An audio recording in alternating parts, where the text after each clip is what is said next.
आइए दो शब्दों मोलरता और मोललता के बीच अंतर के बारे में बात करते हैं।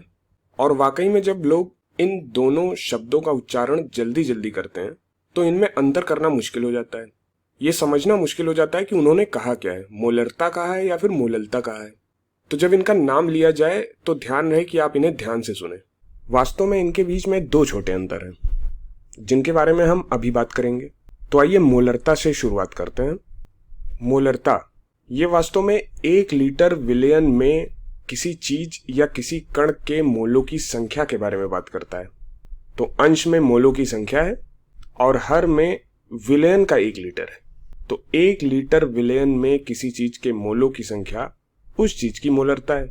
अब मोललता थोड़ा अलग है। ये 1 किलोग्राम द्रव्यमान के विलायक में मोलों की संख्या को बताता है। विलायक जिसे इंग्लिश में हम सॉल्वेंट कहते हैं।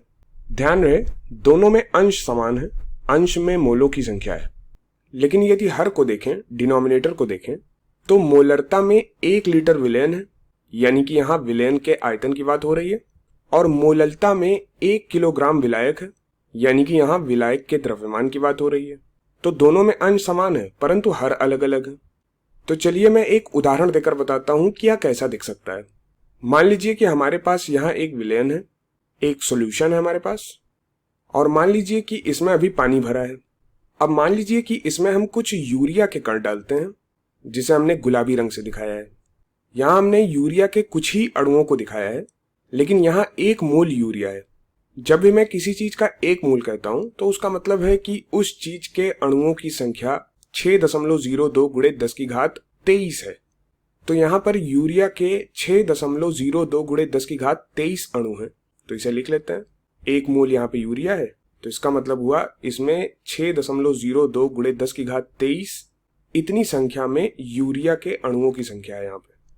तो हमारे विलयन में यूरिया के बहुत सारे अणु घुले हुए हैं। तो चलिए इसी को हम यहाँ पर बना लेते हैं। तो इसी के जैसा चित्र एकदम यही हमने कॉपी पेस्ट कर दिया है यहाँ पे। ये है। तो आप यहाँ देख पा रहे हैं कि ये दोनों एकदम समान हैं। यहाँ पर गुलाबी रंग के यूरिया के कण दिख रहे हैं, तो ये दोनों समान चित्र हैं। अब इस चित्र में हमने देखा और इस आयतन को नापा तो हमें पता चला कि ये जहां तक आ रहा है उसका स्तर 1 लीटर पर है। मतलब ये पूरा का पूरा विलयन, इसका आयतन 1 लीटर है और इसमें 1 मोल यूरिया मिला हुआ है। मतलब 1 लीटर में 1 मोल यूरिया है, यानी कि ये यूरिया का 1 मोलर विलयन है। मतलब इस विलयन में यूरिया की मोलरता 1 है। तो ये मोलरता के विषय में था। यहाँ पर ये जो गुलाबी रंग से हमने कण बनाया है ये यूरिया है, इसको यहाँ हमने लिख लिया है ताकि स्पष्ट रहे कि ये यूरिया के कण है। अब हम दूसरी तरफ मोललता के बारे में सोचते हैं। तो मोललता के बारे में सोचने के लिए हमें विलायक के बारे में सोचना है, और इधर पूरा का पूरा ये तो विलयन है। विलयन में तो विलायक और विलेय दोनों होते हैं। तो यहाँ पे विलायक क्या है? विलायक जल है।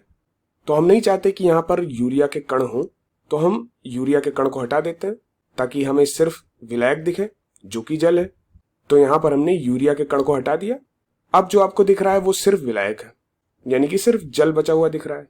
लेकिन जैसे ही हम यूरिया के कण को हटाएंगे ये खाली स्थान को जल भर देगा, और जब जल भरेगा तो इस भरने की प्रक्रिया में इसका स्तर थोड़ा सा नीचे आ जाएगा।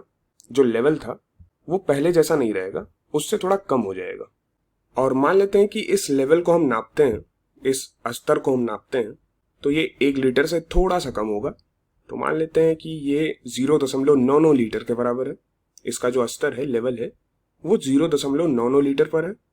अब चूंकि हमें विलायक का द्रव्यमान चाहिए, और चूंकि यहाँ पर विलायक जल है और जल का इस समय हमें आयतन पता है जो कि 0.99 लीटर है। लेकिन जल के लिए हमें एक बात और पता है, वो ये है कि लगभग सभी तापमान पर जल के लिए 1 लीटर जल 1 किलोग्राम के बराबर होता है। मतलब 1 लीटर जल का यदि हम द्रव्यमान मापें तो वो हमें 1 किलोग्राम के बराबर मिलेगा। तो अब क्या 0.99 लीटर, क्या ये 1 किलोग्राम के बराबर होगा? तो बिल्कुल नहीं। ये तो 0.99 किलोग्राम के बराबर होगा, जो कि 1 किलोग्राम से थोड़ा कम है। अब हम इसमें यूरिया के कण मिलाते हैं। तो यूरिया के कण यहाँ पर थे, इनको हमने मिला दिया है। अब 0.99 किलोग्राम जल में यूरिया के 1 मोल है। 1 किलोग्राम जल में नहीं है, 0.99 किलोग्राम जल में यूरिया के 1 मोल है। इसका मतलब यहाँ पर मोललता 1 नहीं होगी, 1 से थोड़ा अलग होगी। तो मोललता की जब हम गणना करते हैं तो यहाँ पर यूरिया के 1 मोल कण है 0.99 किलोग्राम विलायक में, तो ये हो जाएगा मोललता हो जाएगी यूरिया का 1 मोल बटे विलायक जो कि जल है उसका 0.99 किलोग्राम। तो 1 बटे 0.99 इसकी जब हम गणना करेंगे तो ये 1 से थोड़ा ज्यादा आएगा, तो ये लगभग 1.01 के बराबर आएगा। तो इसकी जो मोललता होगी वो 1.01 होगी जो कि 1 से थोड़ा ज्यादा है। तो ये काफी समान है ना। तो यहाँ पर 1 मोलरता 1 से थोड़ी अधिक मोललता के बराबर है, और ऐसा इसलिए है क्योंकि हम जानते हैं कि यूरिया के अणु थोड़ी मात्रा में आयतन घेर लेते हैं और इससे विलायक यानी कि सॉल्वेंट का कुल आयतन थोड़ा कम हो जाता है। तो यही प्रमुख अंतर है। और यदि आप रक्त और रक्त में घुली हुई चीजों के बारे में बात करते समय वास्तव में इसके बारे में सोचें तो अधिकांश चिकित्सक मोलरता को चुनेंगे क्योंकि इसके साथ काम करना आसान है, और मोलरता के साथ आपको वास्तव में विलायक की सटीक मात्रा का पता लगाने की जरूरत नहीं है, आप बस विलेन के बारे में सोच सकते हैं। इसलिए अधिकांश डॉक्टर और नर्स मोलरता के संदर्भ में सोचते हैं। तो इस परिस्थिति में मोलरता ज्यादा बेहतर है।